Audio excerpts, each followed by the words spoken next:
suis à l'aise avec ce groupe de gens-là. On est tellement des gens différents autour de la table, des gens que jamais je penserais on serait capable même de s'entendre autour de la table avec un sujet de conversation comme qu'on a maintenant, puis ça me met à l'aise. Je pense que c'est comme le plus à l'aise que je me suis sentie depuis mon entrée dans l'offre.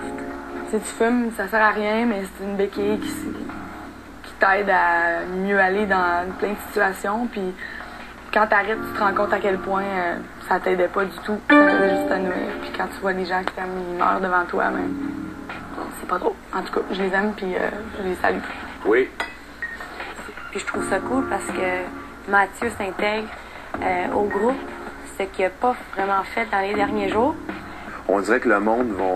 on dirait, je pense que c'est quelque chose de normal aussi, qu'on se rapproche plus, qu'on devienne plus intime un envers l'autre.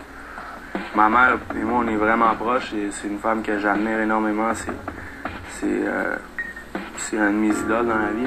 Je serais même prêt à dire que ce soir, c'était pas des lofters, c'était vraiment les personnes. C'était Arcadio, Dominique, Sébastien, David, Priscilla, Mathieu qui parlaient.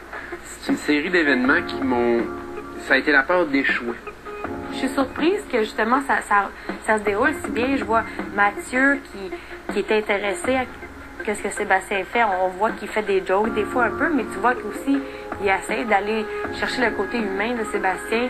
Oui, je veux dire, tout le monde le sait, il y a une grosse rivalité entre Sébastien et moi, mais en même temps, je pense qu'il y a des moments dans la vie où on laisse de côté nos différends, puis je pense que la grosse rivalité, moi personnellement, que j'ai avec Sébastien, c'est du côté du jeu. Mais ce soir, c'est des discours qui regardent pas du tout le jeu, fait que je pense que c'est probablement pour ça que j'ai pas eu de chicane avec lui ce soir. Ben, en tout cas, tu dans ton... Ouais, quelque chose. À la réussite.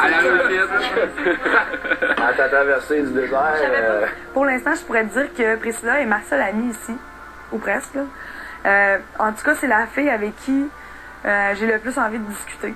Je m'attendais d'être tellement proche des autres, puis je les vois aller, puis j'ai aucun intérêt commun avec eux. Tout ce qu'ils font m'énerve. Je suis tellement plus proche de Dominique que les autres filles. Puis on voulait s'arracher à la tête dans la première semaine, tu sais.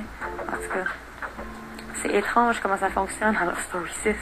Le seul temps que je parle à eux, c'est quand on parle de, tu sais, où on va aller peut-être clubber, quand on va sortir d'ici, où on va aller magasiner. On ira pas au club. Bon, jamais demandé qu'est-ce que je fais à l'école ou, tu sais, non. Moi, je sais même pas si je vais continuer à être leur amie après. Tellement qu'ils vont m'avoir énervée, ça. Je la vois un peu comme ma chum de fille, mettons, même si, je sais pas, c'est un petit peu dur à dire, tu sais, je grige les dents un peu quand je le dis. J'arrête pas de me redire dans ma tête, tu la détestes, c'est ta pire ennemie. Tu sais, sérieusement, je devrais la détester pour tout ce qu'elle m'a fait à l'extérieur, mais je m'entends bien avec elle ici.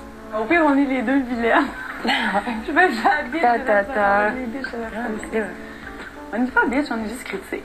On n'est pas critique, on est plus vieille, on a plus d'expérience. Ça, j'ai dit. Ça, j'ai dit aussi. Je pensais d'être proche avec Sini, d'être proche avec Delphine. Tu sais, là, il y a Christelle, Alex, mais ça marche pas. Je vois que nos intérêts sont vraiment pas pareils ici. Sini me tape ses nerfs, puis Delphine, je sais qu'elle veut m'éliminer. Puis Christelle est manipulatrice, puis Alexandra, je l'emmerde.